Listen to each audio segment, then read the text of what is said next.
Olá a todos, estamos de volta com mais uma videoaula. Essa quarta videoaula da temática Quem somos nós como estrutura de ser. Vamos relembrar aqui rapidinho. Então na primeira videoaula nós fizemos uma reflexão geral sobre a manifestação do espírito por meio dos corpos. Aí na segunda videoaula dessa temática nós falamos especificamente do corpo físico, que ele é entendido aqui como duplo etérico, e o físico propriamente dito, ou alguns chamam ele de denso, ou seja, há alguns nomes diferentes para o físico aqui. Depois, na terceira videoaula, nós falamos do astral, e nós falamos que nessa videoaula nós iríamos abordar o corpo mental. Só que é muita informação para abordar o mental abstrato e o mental concreto numa videoaula só. Então nós vamos fazer o seguinte: nessa videoaula nós vamos abordar o mental concreto inferior e vamos deixar uma videoaula específica para abordar aquilo que nós chamamos de corpos superiores, porque daí a gente termina nessa videoaula os corpos inferiores, vamos deixar uma videoaula específica para falar sobre os corpos superiores, e depois, por último, seria então a sexta e última videoaula, a gente vai encerrar com as questões dos chakras, ok? Então, começando ali no slide 2, a gente apresenta aqui uma representação artística de um desdobramento. Então, aparece o corpo físico, o duplo etérico, o corpo astral. E aqui nessa representação artística, o corpo mental está sendo representado por essa esfera. A gente vai ver que, na realidade, os clarividentes observam um aspecto ovoide. Então a gente tem que sempre estar cuidado com relação a isso, e aqui o mental aparece e não dá para ver o mental superior, o Búdica e o Atma. Por isso que nós vamos dizer que a partir do mental ele começa então a já incorporar visualmente os corpos que estão acima. Voltando como referência o Arthur Powell. O Arthur Powell ele tem então livros para cada um dos corpos. Ele tem um livro que fala sobre o duplo etérico, um que falou sobre o astral, agora esse aqui, corpo mental.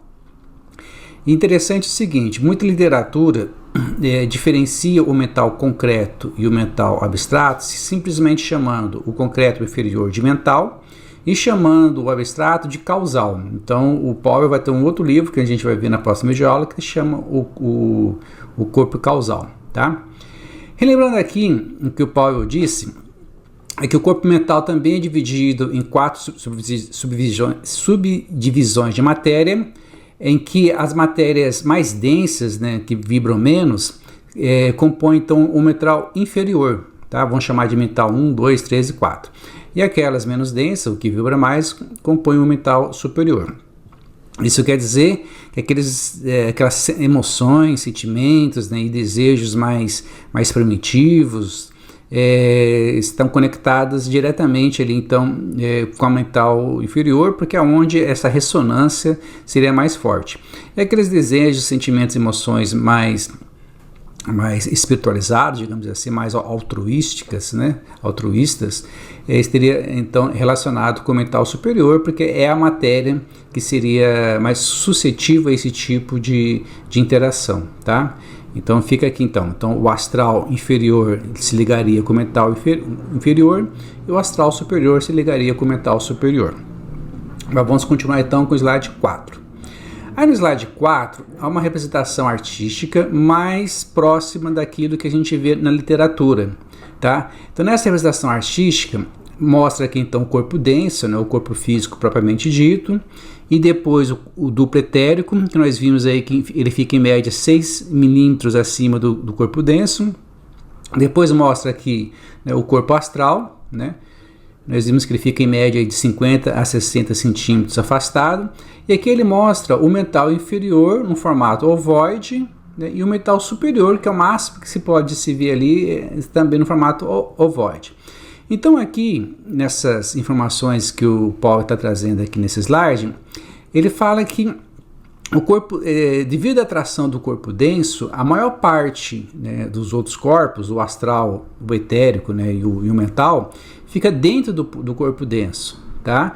E é claro que aquilo que não consegue ser atraído vai formar então em torno desse corpo denso uma densa névoa, né, em formato de ovoide, tá?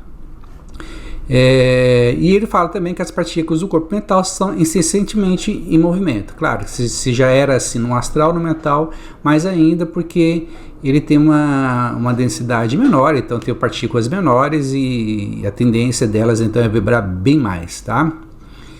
Que mais? Ali no slide 5, ele vai trazer a seguinte informação para nós, né? Que o mental inferior é aquele que o eu, né? O eu aqui é uns chamam de eu superior, né? O espírito, né? A essência mesmo, o verdadeiro ser, digamos assim.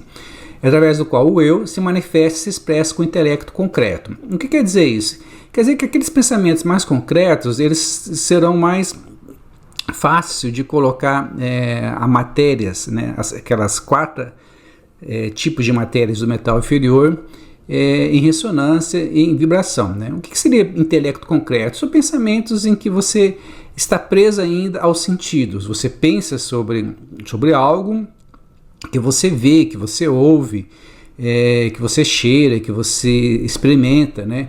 Ou seja, não é ainda aquele pensamento abstrato que você pensa numa coisa que você não vê, né? Você levanta hipóteses, né? Você imagina, você filosofa, né, sobre aquilo, tá? Então é um pensamento que ainda está preso aos sentidos, tá? Isso que seria um pensamento concreto, tá? E ele fala também que o corpo mental ele entra em contato com as coisas, tornando-se consciente de tudo que lhe causa uma impressão. Então, mas também, assim como no astral não havia um órgão específico dos sentidos, e no mental também não haverá. Não há órgãos distintos, e o que você tem lá é como se fosse um senso mental, né, que você toma sentido daquela coisa mentalmente. Outra coisa que ele diz aqui é o seguinte, com relação à comunicação. Então ele fala assim, se um estudante treinado passar o plano mental e ali se comunicar com outro estudante, sua mente falando, né, entre aspas, fala imediatamente pela cor, som e forma, de modo que o pensamento completo é apresentado colorido e musical. Então não é só por palavras, né, que o mental se comunica, como acontece para baixo do mental, por exemplo, se a consciência estiver manifestando no astral ou no plano físico. Lá, imediatamente o pensamento se expressa, né, por cor, som, forma, tá?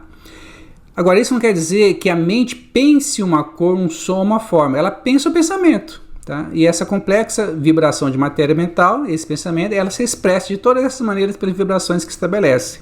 Olha só que coisa bacana. Aí ele continua a reflexão no slide 6, dizendo o seguinte: um pensamento dá lugar a uma série de vibrações da matéria do corpo mental. Sobre esse impulso, o corpo mental lança uma porção vibratória de si mesmo, e essa porção vibratória, vamos chamar aqui de matéria mental, ela reúne uma essência elemental da atmosfera circundante. Tá? Essa essência elemental, unida ali, então, pela força do corpo mental, vai gerar o que se chama-se forma-pensamento. Tá? Olha só, e é uma forma-pensamento da matéria do mental. A gente também tem forma-pensamento da matéria do astral, que vamos chamar forma astral ou emocional. Nós vimos também, quando estudamos o corpo etérico, que o pensamento também consegue agir na matéria do etérico. Tá? É claro que no astral é um pouquinho mais eficiente que no etérico, e no mental será mais ainda, tá? E ele diz aqui, ó, a essência elemental é uma estranha vida semi-inteligente que nos rodeia, vivificando a matéria do plano mental. Olha, mas o que é isso, né? O que seria essa essência elemental? Então vamos ali no slide 7, né? Que é uma pergunta que pode aparecer. Né? Mas como assim, né? Vivificando a matéria do plano mental. Então ele está dizendo aí que a matéria, ela tem vida, então nós pensamos, existe lá uma matéria no mundo mental, e essa matéria do mundo mental, então, digamos assim, se interage com o nosso pensamento e forma uma forma-pensamento, que pode ser de qualquer forma que você esteja pensando, pode ser de um anjo da guarda, de um carro, de uma casa, né? Pode ser de uma flecha que você está fechando com ódio com alguém, essa forma-pensamento se transforma numa flecha ou numa bala de revólver indo até a pessoa, mas na realidade é matéria mesmo, ou seja, você colocou uma matéria no astral, a essência elemental no astral, para interagir com aquele pensamento, tá? Mas como que isso é possível, né? Então vamos ali no slide 8. O slide 8, a gente vai ver que essa informação, ela também está presente no livro dos Espíritos, né? Olha que coisa interessante. Só que lá de modo sutil, e agora a gente consegue fazer esse link, tá? Ela vai aparecer também de um modo um pouquinho menos sutil, mas não tão explícito, igual a gente está vendo aqui no Powell, na literatura do André Luiz também. Aqui no livro dos Espíritos, na pergunta 25, o Kardec questiona: o espírito independe da matéria ou é apenas uma propriedade dessa, como as cores, o som da luz e o som é do ar? A resposta que os espíritos deram foram: são distintos uma do outro, mas a união do espírito e da matéria é necessária para intelectualizar a matéria. Mas o que é isso, intelectualizar a matéria? Quem leu o livro dos Espíritos sabe que os Espíritos teve muito cuidado em responder algumas questões mais complexas. Muitas vezes eles falam: olha, nós ainda não sabemos disso. Ou eles falam assim: olha, vós ainda não está preparado para entender isso, ou não há palavras para dizer. Mas aqui eles foram bem claros, né? A união do espírito e da matéria é necessária para intelectualizar a matéria. Então, quando a gente vai estudando esse tipo de assunto, a gente vai ter que ressignificar o nosso conceito de matéria. Nós já estamos ressignificando o nosso conceito de espírito, né? E já estamos ressignificando o nosso conceito de como esse espírito se manifesta aqui nesse plano vibratório físico, e a gente vai ter que ressignificar o nosso conceito de matéria. Se a gente continuar pensando na matéria como sendo a pedra que nós vemos, a bola que nós chutamos, a árvore que nós observamos, né, o copo que nós pegamos, a gente não vai conseguir entender muita coisa do que se passa em outros planos vibratórios, tá? E para continuar essa reflexão, lá na questão 27, o Kardec pergunta: há então dois elementos gerais do universo, a matéria e o espírito? Nós já abordamos essa questão na videoaula anterior, só que a gente cortou. Agora a gente vai mostrar ela um pouquinho mais extensa, que foi a resposta. Que ele diz o seguinte: sim, e acima de tudo Deus. Então há três coisas no universo: Deus, espírito e matéria, certo? Tá. Só que depois existe um mais aqui, que os espíritos dizem, né? Mas ao elemento material se tem que juntar um fluido universal, que desempenha o papel de intermediário entre o espírito e a matéria propriamente dita. Esse fluido universal, quem for estudar mais a fundo o livro dos Espíritos, o livro dos Médiuns, a Gênesis, vai ver que esse fluido universal, ele se diversifica em vários outros tipos de fluidos: fluidos magnéticos, fluidos elétricos, fluidos vitais. Tá? E a gente pode pensar também que esse fluido universal, ele se diversifica na matéria ali do corpo mental, do corpo astral, do corpo etérico. Então esse intermediário entre o espírito e a matéria seria esses corpos. Olha só que coisa interessante, né? Só que diversificando, porque são vibratórios diferentes. Aí ele continua dizendo o seguinte: de certo ponto de vista, seja lícito classificá-lo como um elemento material, ou seja, o fluido universal. Ele se distingue deste, né, da matéria, por propriedades especiais. Então, o fluido universal, até aqui a gente entende então que é uma matéria com propriedade especial. Então, por exemplo, uma matéria que tem a capacidade de se transformar numa forma de pensamento, numa forma astral, tá? Se o fluido universal fosse positivamente matéria, olha só o que ele está querendo dizer aqui. Então, embora haja só três coisas no universo: Deus, espírito e matéria, existe uma coisa que é intermediária, que não é nem espírito nem matéria, é como se fosse o meio do caminho. Olha só que coisa interessante, porque ele não é positivamente matéria. E obviamente que não é positivamente o espírito, porque ele continua dizendo: razão não haveria para que também o espírito não fosse. Ou seja, ele tem propriedades que o aproxima do espírito, porque se ele fosse matéria, o espírito também seria, mas ele não é matéria propriamente dita. Então, o que é isso então? Se só existe só três coisas no universo: Deus, espírito e matéria. Então por que o fluido universal não é nem matéria nem espírito? Por que ele tem como se tivesse propriedade dos dois? Olha só, tá? E depois ele diz que inumeráveis combinações nesse fluido sobre a ação do espírito, olha só, produz infinita variedade das coisas de que apenas conheceis uma parte mínima. Então, isso vai justificar para nós também, ali no slide 9 nós vamos mostrar isso, que quando a gente for estudar a questão dos orixás, né, e nós vimos nas videoaulas anteriores, as 6 linhas mestras preconizadas pelo Senhor do Caboclo Sete Cruzilhadas, aquela que nós conseguimos catalogar, e os 7 princípios básicos rituais que regem a Umbanda, que é aquilo que nós consideramos. Desses, 2 linhas mestras, que é utilizar todos os recursos da natureza para auxiliar na saúde física, psíquica e espiritual, e os orixás como forças divinas que se manifestam na natureza. E 2 princípios básicos espirituais, que é: queremos um Deus único supremo, criador de tudo e de todos, sua manifestação na natureza, primeiros orixás, forças divinas. E segundo, cremos que podemos utilizar de todos os recursos da natureza para auxiliar a nossa saúde psíquica, orgânica e espiritual, pois todos os reinos da natureza, mineral, vegetal, animal, humanal e espiritual, estão ligados, se relacionam e se interagem. Então esses itens que estão destacados, o fundamento que tem por detrás dele na Umbanda é exatamente isso que nós estamos falando, ou seja, de que matéria é essa que nós estamos dizendo. Tá? Então é essa matéria que consegue ser influenciada no plano mental, é essa matéria que você consegue influenciada no plano astral, é essa matéria que você consegue ser influenciada no plano etérico, e ela também vai ser influenciada no plano físico. Então nós temos que aprender a interagir com essa matéria a nosso favor e auxiliá-la nesse processo. Como diz o Livro dos Espíritos, nós temos que auxiliar na intelectualização da matéria. Tá? Então repare que a Umbanda tem fundamento. Todos os itens da Umbanda, das linhas mestras do Caboclo Sete Cruzilhadas e dos princípios básicos espirituais têm fundamento. Tá? Basta ler com cuidado que vai descobrir esses fundamentos. Mas voltando aí ao Power, ali no slide 10,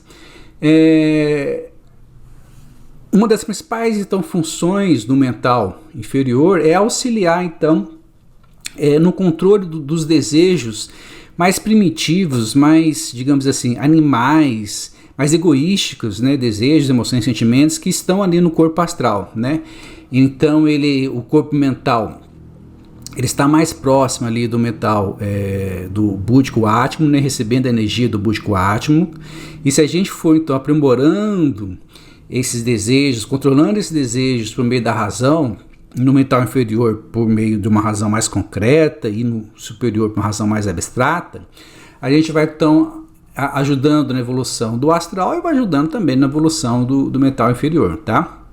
Então ele diz aqui, ó, o corpo astral, por sua vez, deve ser treinado e trazido sob o controle pelo corpo mental, porque é pelo pensamento que se pode modificar o desejo e começar a transformá-lo em vontade, né?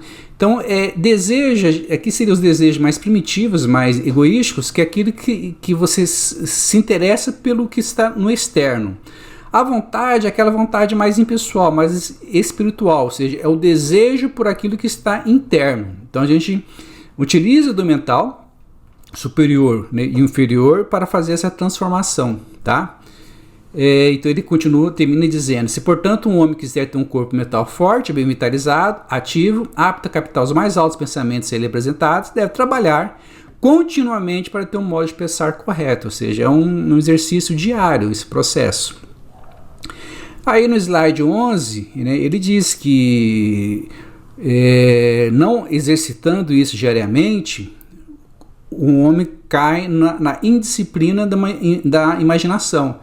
Tá? E essa imaginação indisciplinada é muito das causas do sofrimento, porque ela não consegue controlar as paixões mais inferiores. Então, olha só que coisa interessante, ou seja, não há um perigo, né, em apenas ver ou pensar no objeto do desejo, mas quando o homem se imagina, né, uma imaginação indisciplinada, se imagina cedendo aos seus desejos e permite que esse desejo fortaleça a imagem que ele compôs, então começa o perigo, ou seja, o mental inferior não está exercendo seu papel que deveria exercer, né?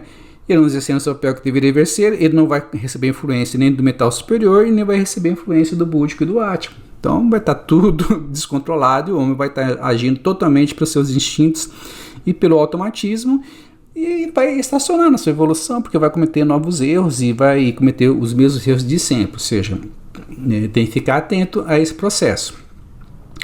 O que mais? Aí no slide 12, ele continua dizendo o seguinte: O próximo mental, o corpo mental da próxima encarnação depende do trabalho que fazemos nesse corpo mental presente. Então a mesma coisa que acontece lá no astral, que apesar da matéria do astral se renova de uma encarnação para outra, mas ao atrair a próxima matéria astral que vai compor a nova encarnação, aqueles desejos, sentimentos e emoções mais primitivos que estão ali, que não foram trabalhados, eles vão servir como um polo atrator, tá?